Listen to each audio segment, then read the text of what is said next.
So சடனாக உள்ள ஒரு உணவு போய் திடீர்னு குளுக்கோஸ் அமௌண்ட்டை கொடுக்குதுன்னா ஸோ அதற்கான இன்சுலின் வந்து பார்த்திங்கன்னா இம்மிடியேட்டாக செக்ரேட் ஆகணும். அப்போ தான் அதை கண்ட்ரோல் கொண்டு வர முடியும். அவருடைய அப்பா, அம்மா, தாத்தா, பாட்டி இருக்கிறவங்களுக்கு மரபு வழியாக கண்டிப்பாக வர்றதுக்கான வாய்ப்புகள். எந்த உணவுகள் நம்மளுக்கு கரெக்டான உணவுகள்னு பார்த்திங்கன்னா இந்த சீராக கொடுக்குற சாதத்துக்கும் சப்பாத்திக்கும் பார்த்திங்கன்னா சாதத்துக்கு கொஞ்சம் ஃப்ரிட்ஜில் வந்து மாவு வச்சு சாப்பிட்டா கேன்சர் வரும். தோசை மாவு, இட்லி மாவு சாப்பிட்டா கேன்சர் வர்றதுக்கான வாய்ப்புகள் இருக்கா? கேன்சர் வரும்ன்றதுக்கான நம்மளுக்கு ஒரு மெடிக்கல் முடிஞ்ச அளவுக்கு மாவை புளிச்சதுக்கப்புறம். அதிகமாக சிகரெட் ஸ்மோக் பண்ணால் ஆணுறுப்புகள் பாதிக்கப்பட வாய்ப்பு இருக்கா? இந்த புகையை அவர் விடுறப்ப பக்கத்தில் யாராவது ஒருத்தர் இருந்து அந்த புகையை எடுத்தாலே ஒன்ஸ் ஒரு வாட்டி நிக்கோட்டின் எடுக்க ஆரம்பிச்சிட்டிங்கன்னா அது உங்களை விடாது. உண்மையாக கால் மேல் கால் போட்டால் பெண்களுக்கு பாதிப்பு ஏற்படுமா? அது ஏன் சார் பெண்களுக்கு இதை மெயினாக கோரிலேட் பண்ணுறாங்க அப்படின்னு பார்த்தீங்கன்னா. தந்தி டிவி நேயர்களுக்கு வணக்கம். இன்று நம்மளுடன் இணைந்திருக்கும் சிறப்பு விருந்தினர் Thakur medical college vice principal diabetologist doctor Gopalan sir. வணக்கம் சார். வணக்கம். எப்படி சார் இருக்கீங்க? நல்லா இருக்கேன் சார். நீங்கள் எப்படி இருக்கீங்க? நல்லா இருக்கேன் சார். ஒரு சில கொஷின்ஸ் இருக்குது சார். இந்த சுகர் காமனான சிம்டம்ஸ் எதுவும் இருக்கா சார்? யூஸ்வலாக சர்க்கரை நோய் இருக்கிறவங்களுக்கு வந்து பார்த்திங்கன்னா ஆக்சுவலாக இதுக்கு முன்னாடி முக்கியமான பாயிண்ட் என்னென்னா எல்லாருக்குமே சிம்டம்ஸ் இருக்குமான்னு கேட்டிங்கன்னா கண்டிப்பாக இருக்காது. எல்லாருக்கும் இருக்கணும்னு அவசியம் இல்லை. சில பேர் 200, 250 இருக்கிற சுகர் இருக்கிற பேஷண்ட்ஸு சிம்டம்ஸோடு வருவாங்க. 500, 600 இருக்கிற பேஷண்ட்ஸு ஒன்றுமே இல்லை. அவங்க வந்து சொல்கிறப்பே பார்த்திங்கன்னா எனக்கு எதுவுமே இல்லை சார், நல்லா இருக்கேன். திடீர்னு போயிட்டு பிளட் சுகர் செக் பண்ணால் பார்த்திங்கன்னா கொஞ்சம் அதிகமாக இருந்த மாதிரி இருக்குன்னு வருவாங்க. ஸோ எல்லாருக்கும் இருக்கணும்னு அவசியம் இல்லை. பட் ஜென்ரலாக இருந்தால் என்ன மாதிரியெல்லாம் இருக்கலாம்னா தாகம் அதிகமாக எடுக்கும், தண்ணீர் நிறையா குடிக்கிற மாதிரி இருக்கும், சிறுநீர் கழித்தல் அதிகமாக இருக்கும், நார்மலை விட அதிகமாக சிறுநீர் ஒரு நாளைக்கு கழிக்கிற மாதிரி இருக்கும், பசி அகோர பசி இருக்கும். அப்போ தான் சாப்பிட்ருப்பாங்க, 2 மணி திருப்பி பசிக்கும், சாப்பிடுவாங்க, நல்ல பசி எடுக்கும். மெயினாக எடை குறைவு இருக்கும். அந்த எடை குறைவு தான் கொஞ்சம் நம்ம பார்க்க வேண்டிய விஷயம். என்னென்னு பார்த்தீங்கன்னா இப்போ இருக்கிற காலகட்டத்தில் எல்லாருமே உடல் பருமன் கொஞ்சம் ஃபோக்கஸ் பண்ணுறாங்க. எல்லாருமே எடை குறையணும் அப்படின்றதுல கொஞ்சம் பர்டிகுலராக இருக்காங்க. அப்போ என்ன பண்ணுறாங்கன்னா அவங்க வந்து ஒரு டயட்டோ இல்லை ஒரு எக்ஸசைஸோ அவங்களால முடிந்ததை கொஞ்சம் பண்ண ஆரம்பிக்கிறாங்க. இங்கே எங்கே ப்ராப்ளம் வருதுன்னா இப்போ சுகர் வந்து இருக்கிறப்ப எடையும் குறையுது, இவங்களும் இதை பண்ண ஆரம்பிக்கிறாங்க. அவங்க நினச்சிக்கிறாங்க நம்ம டயட்டிங் இருக்கிறதுனால தான் எடை குறையுதுன்னு. ஸோ அதுதான் நான் எப்பயுமே சொல்லுவேன், எடை குறைவுன்றது எடை குறைவும் நீங்கள் எடுக்கிற முயற்சிக்கும் ஒரு பெரிய அளவில் வேறுபாடு இருக்குது அப்படின்னா கண்டிப்பாக நீங்கள் சுகரை போய் செக் பண்ணணும்னு அர்த்தம். பெரிய அளவு வேறுபாடுனா ஒரு உதாரணத்துக்கு சொல்லணுன்னா இப்போ நீங்கள் இப்போ தான் டயட் ஸ்டார்ட் பண்ணியிருக்கீங்க, ஒரு அரை மணி நேரம் வாக்கிங் போகிறீங்க, ஆனால் ஒரே மாதத்தில் ஒரு 4 கிலோ குறைஞ்சிருக்கு அப்படின்னா கண்டிப்பாக அது உங்களுடைய டயட்னாலேயோ எக்ஸசைஸ்னாலேயோ கிடையாது. சுகர் இருக்கிறதுக்கான டயபெட்டிஸ் இருக்கிறதுக்கான வாய்ப்புகள் ரொம்ப அதிகம். ஸோ அதை போய் பார்க்குற மாதிரி இருக்கும். சில பேருக்கு சோர்வுகள் இருக்கும், சில பேருக்கு புண்ணு வந்தால் கொஞ்சம் ஆறாமல் இருக்கும், ரொம்ப நாள் நீடிக்கும்.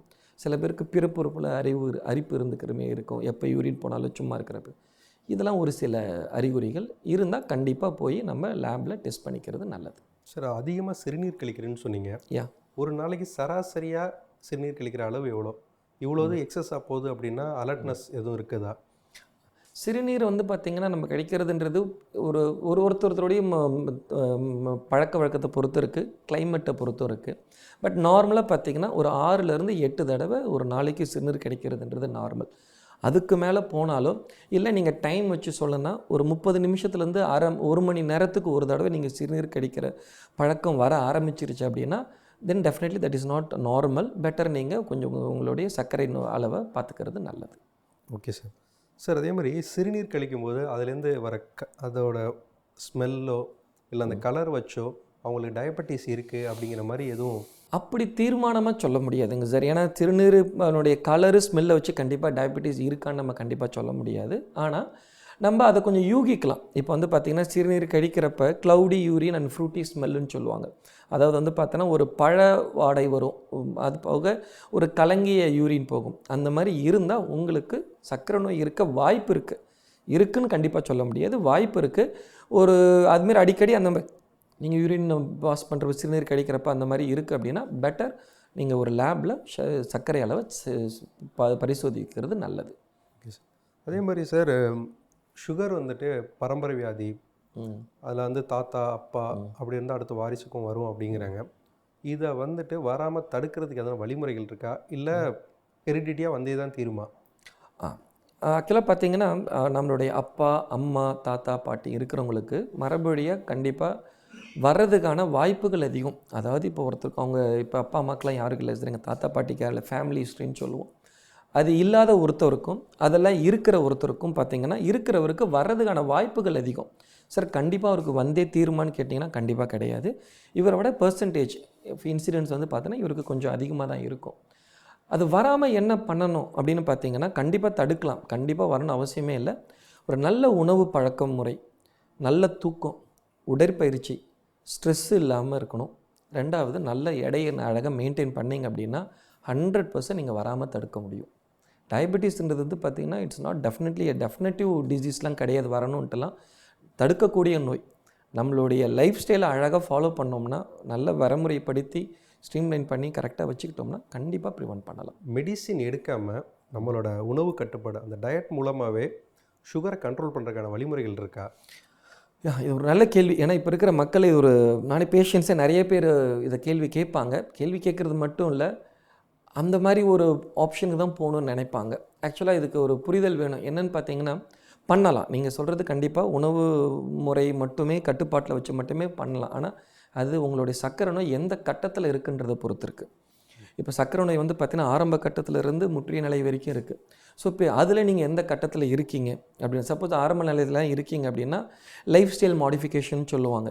இப்போ உணவு கட்டுப்பாடு, 2வது எக்ஸசைஸ், இது 2 வச்சு மட்டுமே நம்ம அழகாக குறைச்சி கொண்டு வந்து கண்ட்ரோலில் வச்சுக்கலாம். அதை தான் we call it is the reversal of diabetes. இதில் முக்கியமான ஒரு விஷயம் சொல்லணும்னு விரும்புகிறேன். சர்க்கரை நோய் என்பது குணப்படுத்தக்கூடிய நோய் கிடையாது. உலகத்திலேயே இன்னும் சர்க்கரை நோய் குணப்படுத்துறதுக்கான மருந்து கண்டுபிடிக்கவில்லை. ஆனால் சர்க்கரை நோயை முற்றிலும் கட்டுப்படுத்தி வச்சுக்கலாம். நீங்கள் கண்ட்ரோல் பண்ணி அழகாக வச்சுக்கலாம். அதான் we call it as reversal of diabetes. It's not a cure, it's a reversal. அப்படின்னு என்னென்னு பார்த்தீங்கன்னா, இப்போ நீங்கள் உணவெல்லாம் இப்போ ஆகாரம் கரெக்டாக ஃபாலோ பண்ணிக்கிட்டு கரெக்டாக வாக்கிங்லாம் போயிட்டு walking at any form of exercise பண்ணிவிட்டு கண்ட்ரோலில் வச்சுக்கணும். ஆனால் என்னென்னா சரி இப்போ க்யூருக்கும் இதுக்கும் என்ன வித்தியாசம் அப்படின்னு நீங்கள் கேட்டிங்கன்னா, இப்போ நீங்கள் கட்டுப்படுத்தி தான் வச்சுருக்கீங்க. சப்போஸ் நீங்கள் டயட்டை விட்டுட்டாலோ இல்லை வந்து பார்த்திங்கன்னா இப்போ நீங்கள் எக்ஸசைஸை விட்டாலோ இல்லை உங்கள் உடம்புல இன்சுலின் செக்ரேஷன் குறைய ஆரம்பிச்சிட்டாலோ இல்லை இன்சுலின் வந்து செக்ரேட்டான இன்சுலின் வேலைத்திறன் குறைய ஆரம்பிச்சிட்டாலோ திருப்பி சுகர் ஏறுறதுக்கான வாய்ப்புகள் அதிகமாக இருக்குது. ஸோ நீங்கள் ரெகுலராக ஒரு 2 மாதத்துக்கு ஒரு தடவை இல்லை 3 மாதத்துக்கு ஒரு தடவை சுகர் செக் பண்ணிகிட்டே இருக்கணும். நார்மலாக இருந்தாலும் இதை ஃபாலோ பண்ணிக்கிட்டு நீங்கள் செக் பண்ணிக்கிட்டே இருக்கணும். எப்போ அதிகமாக ஆகுதோ அப்போ நீங்கள் டயட்டும் கரெக்டாக ஃபாலோ பண்ணுறீங்க, எக்ஸசைஸும் கரெக்டாக பண்ணுறீங்க, அப்படி இருந்தும் அது ஏற ஆரம்பிச்சிடுது திருப்பி அப்படின்னா then you have to go for drugs. அதான் சார், நிறைய பேர் சொல்கிறாங்க நான் கரெக்டாக டயட் ஃபாலோ பண்ணுறேன், எக்ஸசைஸும் பண்ணுறேன் ரெகுலராக, ஆனாலும் சுகர் லெவல் குறையவே மாட்டேங்குது அப்படிங்கிறாங்க. அது என்ன காரணமாக இருக்கலாம்? இப்போ நீங்கள் வந்து பார்த்தீங்கன்னா சர்க்கரை நோய்க்கு ட்ரீட்மெண்ட் வைத்தியம்னு பார்த்தீங்கன்னா அதை 3 பாகமாக பிரிக்கலாம். மெயினாக 2ஆக பிரிப்போம். என்னென்னா lifestyle modification, drugs. So மருந்து எடுக்கிறது ப்ளஸ் வந்து வாழ்வு முறை மாற்றம். இந்த லைஃப் ஸ்டைல் மாடிஃபிகேஷன்றது ஒன்றும் இல்லை, அதை நம்ம 2ஆக பிரிக்கலாம். எக்ஸசைஸு, டயட்டு, இது 2ஆக அழகாக பிரிச்சிடலாம். ஸோ இப்போ நீங்கள் வந்து பார்த்தீங்கன்னா இப்போ ஓவராலாக பார்த்தீங்கன்னா எக்ஸசைஸு, டயட்டு அண்டு ட்ரக்ஸ் 3 இருக்குது. இது ஒரு சில பேருக்கு வந்து பார்த்திங்கன்னா ஏதாவது இல்லை நம்ம ஒன்று ஃபாலோ பண்ணாலே, சில பேர் நல்ல ஸ்ட்ரிக்டாக டயட்டாக இருப்பாங்க, அவங்களுக்கே கண்ட்ரோலுக்கு வந்துடும். சில பேருக்கு டயட் அண்ட் எக்ஸசைஸ் இருப்பாங்க, அவங்களுக்கே கண்ட்ரோல் வந்துடும். சில பேருக்கு வந்து நம்ம மருந்துகள் சேர்க்குற மாதிரி இருக்கும். அந்த மருந்துகளே பார்த்திங்கன்னா டேப்லெட்ஸும் இருக்குது, இன்சுலின் இருக்குது, அதுமாரி வேரியஸ் இருக்குது. ஸோ இதில் வந்து பார்த்திங்கன்னா யாருக்கு எது கரெக்டாக போதும் அப்படின்னு நம்ம சொல்ல முடியாது. சில பேருக்கு வந்து பார்த்திங்கன்னா நான் சொன்ன மாதிரி ஏதோ நீங்கள் கரெக்டாக வெறும் டயட் ஆரம்ப காலத்தில் வந்திருப்பாங்க, நம்ம சில டயட்டை சொல்லுவோம், அந்த டயட்டை கரெக்டாக ஃபாலோ பண்ணிங்கன்னா அதிலே கண்ட்ரோல் இருக்கும். ஆனால் அது மட்டுமே எல்லா டைம்லையும் போதாது. ஸோ டயபெட்டிஸ் எ ப்ராக்ரெசிவ் டிசீஸ்ன்னு சொல்லுவாங்க. அதாவது வந்து பார்த்திங்கன்னா டயபெட்டிஸ் வந்து வளர்ந்துக்கிட்டு தான் போகும். அதை நீங்கள் வந்து பார்த்திங்கன்னா நம்ம டயபெட்டிஸ் எதனால் வருதுன்னா, ஒன்று இன்சுலின் செக்ரேஷன் கம்மியாக இருக்கிறதுனாலையும் இல்லை செக்ரேட்டான இன்சுலின் சரியாக வேலை செய்யாதனாலே வரக்கூடிய நோய். அது என்ன ஆகுன்னு பார்த்தீங்கன்னா நாளுக்கு நாள் வந்து அதனுடைய வேலைத்திறன் குறையிறதுக்கான வாய்ப்புகள் ரொம்ப அதிகம். அப்போ நீங்கள் ஒரு முறையை மட்டுமே வச்சுக்கிட்டு நம்ம அதை கண்ட்ரோல் பண்ண முடியாது. அப்போ ஒரு ஸ்டேஜில் நீங்கள் அடுத்த முறைக்கு போகிற மாதிரி இருக்கும். மேபி ட்ரக்ஸ் தேவைப்படுற மாதிரி இருக்கும். சில பேர் சார் நான் ட்ரக்ஸுமே எடுத்துகிட்டு தான் இருக்கேன், நான் 5-6 மாதமாக ட்ரக் எடுக்கிறேன், குறைய மாட்டேது அப்படின்னா அப்போ நீங்கள் ட்ரக்கு வந்து கொஞ்சம் மாற்றுற மாதிரி இருக்கும். கொஞ்சம் நீங்கள் டைட்ரேட் பண்ணணும், எதர் டோஸோ இல்லை மாலிகுலோ மாற்றி பண்ணுற மாதிரி. ஆனால் 100% டயபெட்டிஸ் வந்து முற்றிலும் கட்டுப்படுத்தக்கூடிய நோய். நம்ம அதை கரெக்டான முறையில் எல்லாத்தையுமே ஃபாலோ பண்ணி கரெக்டான அப்ரோச் பண்ணோம்னா 100% கட்டுப்பாட்டில் வச்சுக்கலாம். ஓகே சார், அதே மாதிரி சாதம் சாப்பிட்டா, அரிசி சம்மந்தமான பொருட்கள் சாப்பிட்டா சுகர் அதிகமாகும், கோதுமை சப்பாத்தி சாப்பிட்டா ரொம்ப கண்ட்ரோலாக இருக்கும் அப்படிங்கிறாங்க. அது உண்மைதானா இல்லை அது வெறும் மித்து தானே? இல்லை சார், ஆக்சுவலாக பார்த்தீங்கன்னா இருக்குது. என்னென்னு பார்த்தீங்கன்னா, இப்போ நீங்கள் சர்க்கரை நோய் இல்லாதவர், இதை நம்ம 2ஆக பிரிச்சுக்கலாம். சர்க்கரை நோய் இல்லாதவங்க, சர்க்கரை நோய் இருக்கிறவங்க. இல்லாதவங்களுக்கு இதில் பெரிய வித்தியாசம் இல்லை. ஸோ இல்லாதவங்க நீங்கள் 2த்துல எது வேணாலும் எடுத்துக்கலாம். அது ஒன்றும் பிரச்சனை. எவ்வளோ அளவு எடுக்கிறீங்க, என்ன முறையில் எடுக்கிறீங்க, என்ன ஃபார்மில் எடுக்கிறீங்க, இவ்வளோ தான் வித்தியாசம். ஆனால் சர்க்கரை நோய் இருக்கிறவங்களுக்குன்னு இப்போ நம்ம போயிடுவோம். சர்க்கரை நோய் இருக்கிறவங்களுக்கு வந்து பார்த்திங்கன்னா, நம்ம கிளைசிமிக் இண்டெக்ஸ்னு ஒரு விஷயம் இருக்குது. அப்படின்னா என்னென்னு பார்த்தீங்கன்னா, நம்ம டெய்லி சாப்பிட்ற உணவில் கார்போஹைட்ரேட்ஸ் இருக்கு இல்லையா, மாவுச்சத்து வந்து பார்த்திங்கன்னா, அது உடம்புக்குள்ளே போனதுக்கப்புறம் மெட்டபலைஸே குளுக்கோஸ்ன்ற ஒரு மாலிகுலை வந்து நம்ம ரத்தத்தில் கலக்கும் அது. ஸோ அதுதான் வந்து நமக்கு பிளட் சுகர்னு சொல்கிறோம். இப்போ அது எல்லா உணவுமே பார்த்திங்கன்னா ஒரே மாதிரியே கொடுக்குமான்னு கேட்டிங்கன்னா கண்டிப்பாக கிடையாது. ஸோ ஒரு சில உணவு வந்து பார்த்திங்கன்னா அந்த குளுக்கோஸை சீராக பொறுமையாக அது வந்து கொடுத்துட்ருக்கும். ஒரு சிலது உள்ளே போனவொடனே சடனாக ரிலீஸ் பண்ணும் மொத்த குளுக்கோஸையும். ஸோ அதை நம்ம பாடி எப்படி ஹேண்டில் பண்ணுறதுன்றது தான். ஸோ நம்மளுக்கு அப்போ இதில் எது நல்லது உங்களுக்கு புரிகிற மாதிரி சொன்னால், நம்ம வீட்டுக்கே விருது திடீர்னு 20 பேர் வந்துட்டால் நம்மளுக்கு எப்படி இருக்கும், இல்லை ஒரு 2 பேராக வந்தால் எப்படி இருக்கும், அதே கான்செப்ட் தான் இதுலேயும். ஸோ சடனாக உள்ள ஒரு உணவு போய் திடீர்னு குளுக்கோஸ் அமௌண்ட்டை கொடுக்குதுன்னா, ஸோ அதற்கான இன்சுலின் வந்து பார்த்திங்கன்னா இம்மிடியேட்டாக செக்ரேட் ஆகணும். அப்போ தான் அது கண்ட்ரோல் கொண்டு வர முடியும். அது எல்லாருக்குமே அது நடக்காது. அங்கே தான் ப்ராப்ளம் வந்து நம்மளுக்கு சுகர் ஏறுது. ஸோ அப்போ எப்போ நம்மளுக்கு எந்த உணவுகள் நம்மளுக்கு கரெக்டான உணவுகள்னு பார்த்திங்கன்னா, இந்த சீராக கொடுக்குற குளுக்கோஸை ரிலீஸ் பண்ணுற உணவுகள். ஸோ அதான் we call low glycemic index foods சொல்லுவோம். ஸோ அந்த கிளைசிமிக் இண்டெக்ஸ் 56க்கு கீழே இருக்குது, ஒரு வேல்யூ இருக்குது. 56 கீழே இருந்தால் லோ கிளைசிமிக்ஸ் இண்டெக்ஸ்னு சொல்லுவோம். 56லேருந்து 69 வரைக்கும் இருந்தால் மாடரேட்டுன்னு சொல்லுவோம். அதுக்கு மேலே இருந்தால் ஹை கிளைசிமிக் இண்டெக்ஸ்னு சொல்லுவோம். ஸோ ஒரு டயபெட்டிக் பேஷண்ட்ஸ் வந்து பார்த்திங்கன்னா இந்த low glycemic index, moderate glycaemic index இருக்கிற உணவை எடுத்துக்கிட்டாங்கன்னா சீரான அளவு சுகர் மெயின்டைன் பண்ணலாம். ஸோ அதன்படி பார்த்திங்கன்னா இந்த அரிசிக்கும் சாதத்துக்கும் சப்பாத்திக்கும் பார்த்திங்கன்னா, சாதத்துக்கு கொஞ்சம் கிளைசிமிக் இண்டெக்ஸ் சப்பாத்தியோட அதிகம். ஸோ அதனால் சப்பாத்தி எடுத்துங்கன்னா ஓரளவுக்கு சீராக நம்ம கண்ட்ரோலில் வச்சுக்கலாம். அதுலேயுமே வந்து பார்த்திங்கன்னா ஹோல் வீட் கிரெயின் அதனுடைய சப்பாத்தி தான் கிளைசிமிக் இண்டெக்ஸ் அதிகம். நீங்கள் ரிஃபைன்டு ஃப்ளவர்ஸ் வாங்குறீங்கன்னா அதுலேயும் பிரயோஜனம் இல்லை. அதேமாரி அரிசியில் நீங்கள் கைக்குத்தல் அரிசியோ இல்லை ப்ரௌன் ரைஸ் எடுத்திங்கன்னா அதனுடைய கிளைசிமிக் இண்டெக்ஸ் கம்மி. ஸோ நீங்கள் அதை எடுத்திங்கனாலும் சீரான அளவு நம்ம மெயின்டைன் பண்ணலாம். ஸோ இது வந்து நீங்கள் எந்த விதத்தில் எடுக்கிறீங்க, என்ன டைப் ஆஃப் கிரெயின் எடுக்கிறீங்கன்றதை பொறுத்து இருக்குது. சர்க்கரை நோய் இல்லாதவங்களுக்கு ரெண்டுமே பெரிய வித்தியாசம் இல்லை, ரெண்டுமே ஒன்று தான். ஃப்ரிட்ஜில் வந்து மாவு வச்சு சாப்பிட்டா கேன்சர் வரும், தோசை மாவு இட்லி மாவு சாப்பிட்டா கேன்சர் வர்றதுக்கான வாய்ப்புகள் இருக்கா? இல்லை, இப்போ வந்து பார்த்திங்கன்னா ஃப்ரிட்ஜ் அப்படின்னாலே அது வந்து பார்த்திங்கன்னா ஃப்ரிட்ஜில் வச்சு சாப்பிட்றது எதுவுமே உடம்புக்கு நல்லதில்லை. அதுதான் உண்மை. நீங்கள் எதுவாக இருந்தாலும் நம்ம சமைக்கிற உணவாக இருந்தாலும் எதுவாக இருந்தாலும் சமைச்சு அன்னைக்கே சாப்பிட்றது தான் நல்லது. மாவுன்னு வர ஆனால் இப்போ இருக்கிற சூழ்நிலைகள், இப்போ இருக்கிற நம்மளுடைய லைஃப் ஸ்டைல் காலகட்டத்தில் வந்து பார்த்திங்கன்னா ஃப்ரிட்ஜ் வந்து ஒரு தவிர்க்க முடியாத ஒரு எக்யூப்மெண்ட்டாக நம்மளுக்கு இருக்குது. ஸோ நம்ம அன்றைக்கே சமைச்சு அன்றைக்கே சாப்பிட்ற முடியுமானா எல்லாராலையும் முடியறதில்ல. ஸோ அது அன்அவாய்டபுள். ஸோ அப்படி வைக்கிறப்ப பார்த்திங்கன்னா மாவுன்னு வர்றப்ப முடிஞ்ச அளவுக்கு மாவை புளிச்சதுக்கப்புறம் எடுத்து உள்ளே வைக்கணும். சில பேர் அப்படியே வச்சுருவாங்க, உள்ளே ஃபெர்மெண்ட் பண்ணணும். மெயினாக அதுதான் ஒன்று. ஏன்னா மாவுக்கான மெயின் இதுவே நம்ம அந்த ஃபெர்மெண்டேஷன் முடிஞ்சதுக்கப்புறம் எடுத்து நீங்கள் ஃப்ரிட்ஜில் முடிஞ்ச அளவுக்கு அன்றைக்கே யூஸ் பண்ண பாருங்கள். இல்லை அப்படின்னா நீங்கள் உள்ளே எடுத்து வைக்கலாம். அப்படி வச்சிங்கன்னா 1 or 2 டேஸ்லேயே நீங்கள் அதை யூஸ் பண்ணிடுறது நல்லது. அதுக்கு மேலே மேக்ஸிமம் தள்ளி போடாதீங்க.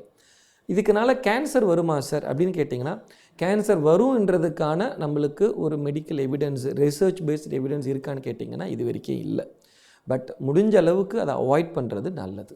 இப்போ நிறைய பேருக்கு சிகரெட் ஸ்மோக்கிங் அந்த ஹேபிட் இருக்குது. அதிகமாக சிகரெட் ஸ்மோக் பண்ணால் ஆணுறுப்புகள் பாதிக்கப்பட வாய்ப்பு இருக்கா? இந்த குறிப்பாக ஐஸ் பஸ்ட் அதெல்லாம் அதிகமாக எடுத்துக்கிட்டா ஆணுறுப்பு பாதிக்கப்படும் அப்படிங்கிற மாதிரி விஷயம் சொல்கிறாங்க. அது எந்தளவுக்கு உண்மை டாக்டர்? சார், ஆக்சுவலாக ஸ்மோக்கிங் வந்து பார்த்திங்கன்னா சிகரெட் ஸ்மோக்கிங் பட் நம்மளுக்கு இதில் ஒரு முக்கியமான விஷயம் சொல்ல விரும்புகிறேன். நமக்கு இருக்கிற பழக்க வழக்கங்களில் ரொம்ப ஆக்சுவலாக குடி பழக்கமாக இருக்கட்டும், ஸ்மோக்கிங்காக இருக்கட்டும், இதில் நீங்கள் பார்த்தீங்கன்னா இருக்கிறதுல ரொம்ப மோசமான ஒரு பழக்கம் எதுன்னு கேட்டிங்கன்னா ஸ்மோக்கிங் தான்.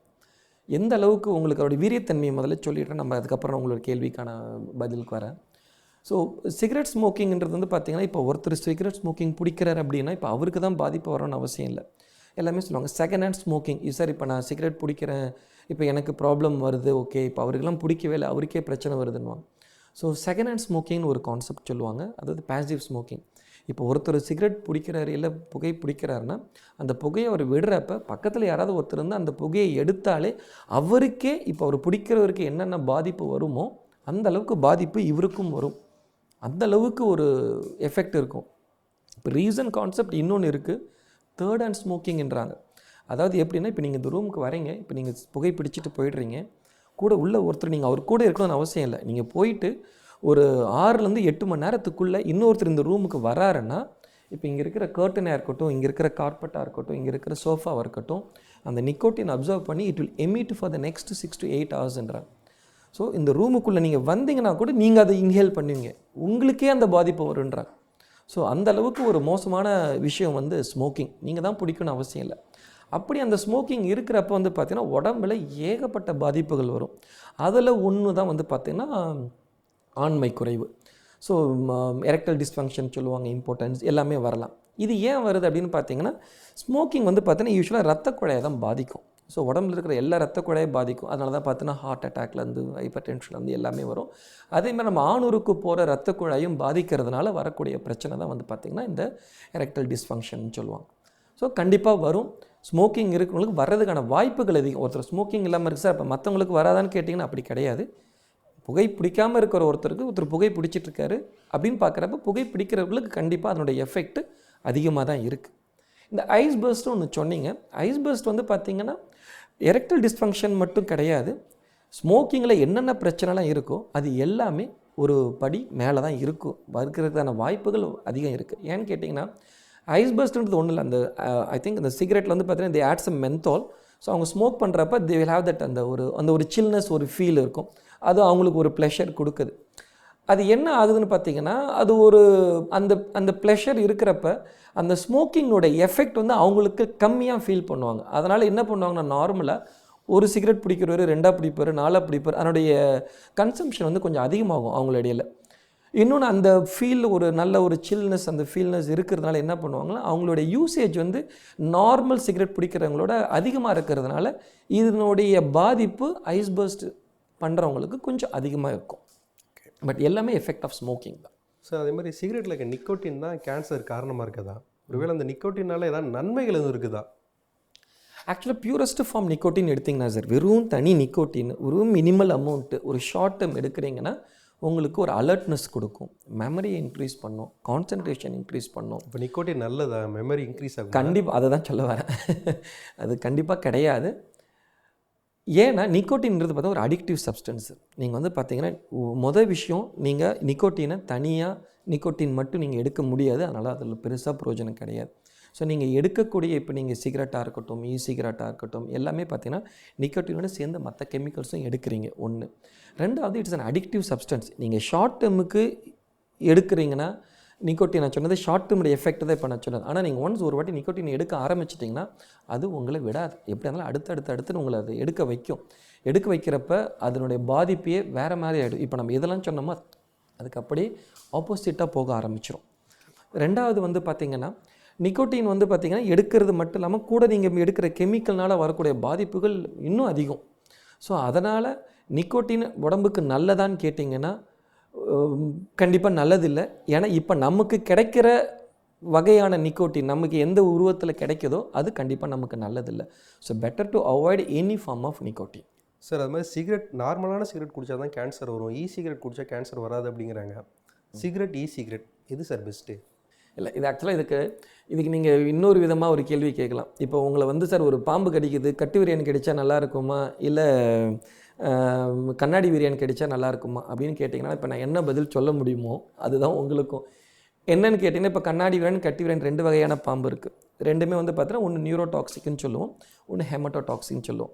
அதாவது ஒன்று வந்து பார்த்தீங்கன்னா ரத்த நாணங்கள், ரத்த அணுக்கள் அதெல்லாம் பாதித்து ரத்த உயர் தன்மை போய் ரத்தம் கசிஞ்சு இறப்பாங்க. இன்னொரு பாம்பு வந்து பார்த்திங்கன்னா நியூரோடாக்சின்னு சொல்லுவாங்க, நரம்பு மண்டலத்தில் தாக்கி நரம்பு மண்டலத்து மூலியமாக நம்மளை பேரலைசிஸ் பண்ணி இறப்பாங்க. ஸோ ஆக மொத்தம் ultimate death is the result. ஆனால் இதனுடைய முறை வேறு, இதனுடைய முறை வேறு, இவ்வளோ தான். இதே கான்செப்ட். இதில் நீங்கள் எது நல்லதுன்னா நான் எதை சொல்கிறது, அதே மாதிரி தான் சிகரெட்டும். இதுக்கு தான் நான் உங்களுக்கு இப்போ சொன்னேன் ஸ்மோக்கிங்கோடைய எஃபெக்ட். நீங்கள் ஒருத்தர் ஸ்மோக் பண்ணிவிட்டு வந்த ரூமுக்கு போனாலே அவ்வளோ எஃபெக்ட் இருக்கிறப்ப any form of cigarette is not good. So ஆனால் கேன்சர் அப்படின்னு பார்த்தீங்கன்னா இந்த வேப்பிங்னு சொல்லுவாங்க, அதாவது நீங்கள் சிகரெட்டை பிடிக்கிற உங்களுக்கு கேன்சர் வருமா அப்படின்னு கேட்டால் கேன்சர் அதுன்னு மட்டும் பார்த்தீங்கன்னா எவிடன்ஸ் வந்து ரொம்ப கம்மியாக தான் இருக்குது. கேன்சர் வருன்றதுக்கான ஒரு ஸ்ட்ராங் எவிடன்ஸ் கிடையாது. அப்போ அது சேஃபா சார்? ஏன்னா இப்போ கேன்சர் மட்டும் நம்ம உடல் பாதிப்பு கிடையாது. ஸோ ஆக்சுவலாக நீங்கள் சிகரெட் பிடிக்கிறீங்கன்னா இர்ரிவர்சிபிள் லங் டேமேஜ்னு சொல்லுவாங்க. நுரையீரலை நீங்கள் திரும்பி சரிப்படுத்த முடியாத அளவுக்கு பாதிக்கும். ஹார்ட் அட்டாக் வரும், ரத்த கொதிப்பு வரும், மற்ற எல்லா பிரச்சனைகள் வரும். கேன்சர் வந்து இது வரைக்கும் நம்மளுக்கு எவிடன்ஸ் இல்லை, வராது நம்ம தீர்மானமாக சொல்ல முடியாது. இது வரைக்கும் நம்மளுக்கு பெருசாக எவிடன்ஸ் கிடைக்கல. நம்ம இன்னும் ரிசர்ச் போக போக பின்னாடி நம்ம எவிடன்ஸ் வரலாம். ஆனால் ரெண்டுமே அல்டிமேட்டாக நம்மளுக்கு உடல் பாதிப்பு அதிகம் பண்ணக்கூடிய விஷயங்கள் தான். ரொம்ப நேரமாக உட்காந்து பேசிகிட்டு இருக்கோம். அந்த கால் மேலே கால் போடுறது, அதில் குறிப்பாக வந்துட்டு பெண்கள் கால் மேலே கால் அந்த கிராஸ் லெக் போட்டால் அவங்களுக்கு பாதிப்புகள் ஏற்படுங்கிறாங்க. உண்மையாக கால் மேலே கால் போட்டால் பெண்களுக்கு பாதிப்பு ஏற்படுமா? இல்லை சார், இது ஆக்சுவலாக நம்ம இது எப்படி பார்க்கலாம் அப்படின்னு பார்த்தீங்கன்னா எல்லாமே அளவு தான் சார். நீங்கள் பெண்கள் கால் மேலே கால் போடுறது, இல்லை நீங்கள் நார்மலாக இப்போ நம்ம உட்காருறது, ப்ராப்பர் சிட்டிங் பொசிஷன்றது உங்களுடைய கம்ஃபர்ட் தான் sir. When you are comfortable, உங்களுக்கு எந்த ப்ராப்ளம் இல்லை, நீங்கள் எனக்கு எந்த வலி எதுவுமே இல்லை, ஐ எம் ஓகே அப்படின்னா any sitting position is fine. கால் மேலே கால் போடுறதுனால ஒன்றும் ப்ராப்ளம் இல்லை சார். ஆனால் நீங்கள் ஷார்ட் டியூரேஷன், ஏன்னா இன்னும் சொல்லப்போனால் கால் மேலே கால் போடுறதுக்கே உங்களுக்கு ஒரு என்ன சொல்கிறது, உங்களுக்கு ஒரு திறமை வேணும். உங்களுடைய ஜாயிண்ட் எல்லாமே ஃப்ளெக்சிபிளாக இருக்கணும், உங்களுக்கு மசில்ஸ் எல்லாமே கொஞ்சம் ரிலாக்ஸ்டாக இருந்தால் தான் நீங்கள் அதை பண்ணவே முடியும். பண்ணலாம். ஆனால் அது என்ன ஆகுதுன்னு பார்த்தீங்கன்னா, ஏன் ஸ்பெசிஃபிக்காக பெண்களுக்கும் இதையும் கோரிலேட் பண்ணுறாங்க அப்படின்னு பார்த்தீங்கன்னா, நீங்கள் ரொம்ப நேரம் கால் மேலே கால் போட்டு உட்கார்றீங்க அப்படின்னா உங்களுடைய pelvic muscles and pelvic floor muscles வந்து கொஞ்சம் வீக் ஆகிறதுக்கு வாய்ப்பு இருக்குதுன்னு சொல்லுவாங்க. இந்த பெல்விக், அது ஏன் சார் பெண்களுக்கு இதை மெயினாக கோரிலேட் பண்ணுறாங்க அப்படின்னு பார்த்தீங்கன்னா, இந்த pelvic muscles and pelvic floor muscles வந்துன்னா பெண்களுடைய கர்ப்பப்பை அதை ஹோல்ட் பண்ணுறதுக்கும், அது போக ப்ரெக்னென்சி டெலிவரி அப்போ பிரசவத்தை அப்பவும் பார்த்திங்கன்னா ரொம்ப யூஸ்ஃபுல்லாக இருக்கக்கூடிய மசில். ஸோ நார்மல் சுகப்பிரசவம் ஆகிறதுக்கும் சரி, அது எல்லாத்துக்குமே வந்து பார்த்திங்கன்னா இந்த பெல்விக் ஃப்ளோர் மசில்ஸ் ரொம்ப முக்கியம். ஸோ இது ரொம்ப நேரம் கால் மேலே, அதுக்காக நீங்கள் கால் மேலே கால் போட்டாலே ப்ராப்ளம் வரும்னு கிடையாது. மணிக்கணக்கில் நீங்கள் கால் மேலே கால் போட்டு உக்காண்டிருக்கீங்கன்னா அவங்களுக்கு இது வீக் ஆகிறதுக்கு வாய்ப்பு இருக்குதுன்னு ஒரு ஆராய்ச்சி சொல்லுது. ஸோ அதனால் ரொம்ப நேரம் கால் மேலே கால் போட்டு உட்காரதை அவாய்ட் பண்ணுறது நல்லது மணிக்கணக்கில். பட் நார்மலாக நீங்கள் கொஞ்சம் நேரம் உட்காரீங்க, ஒரு 1/4 மணி நேரம் 10 நிமிஷம் இல்லை ஒரு 20 நிமிஷம் உட்காரீங்க, அப்போ கால் மேலே கால் போடுறது அதனால் உடல் ரீதியான பாதிப்புகள் வருமானு கேட்டிங்கன்னா கண்டிப்பாக கிடையாது. ஒபிசிட்டியாக இருக்கட்டும், ஹார்ட் அட்டாக்காக இருக்கட்டும், ப்ரெஷராக இருக்கட்டும், கொலஸ்ட்ராலாக இருக்கட்டும், நீங்கள் இதில் எதை எடுத்தீங்கனாலும் இதுக்கு வந்து பார்த்திங்கன்னா ஒரு மூல காரணம் யாருன்னு பார்த்தீங்கன்னா, இந்த டாய்லெட் போகும்போது ரொம்ப நேரம் டாய்லெட்டில் உட்காந்துட்டு மொபைல் யூஸ் பண்ணிகிட்டே இருப்பாங்க. அவங்களுக்கு எந்த மாதிரியான பாதிப்புகள் ஏற்படாது? இந்த மூலம் வர்றதுக்கான வாய்ப்புகள் ரொம்ப அதிகம். இது ஒரு பக்கம். நார்மலாக உங்கள் டாய்லெட்டை விட 28% எது மோசமான கிருமி வச்சிருக்கிற ஒரு பொருள் எதுன்னு கேட்டிங்கன்னா அது இந்த கழுத்து, இந்த தோல், இந்த ஆம்பிட்டுன்னு சொல்லுவாங்க, இந்த அக்கலீடுக்கு, இந்த மாதிரி மடிப்புகளில் வந்து பார்த்திங்கன்னா எட்டுப்போட்டு நடந்தால் நல்லதா இல்லை அது முட்டிகளுக்கு நல்லதில்லை. காலையில் எழுந்ததுமே மலம் கழிச்சாகணுமா, இல்லை ஒரு சில பேருக்கு காலைல வராது? சார் எனக்கு டெய்லி இல்லை, எனக்கு 2 நாளைக்கு ஒரு தடவை வருது, 3 நாளைக்கு ஒரு வருதுன்னா டெஃபினெட்லி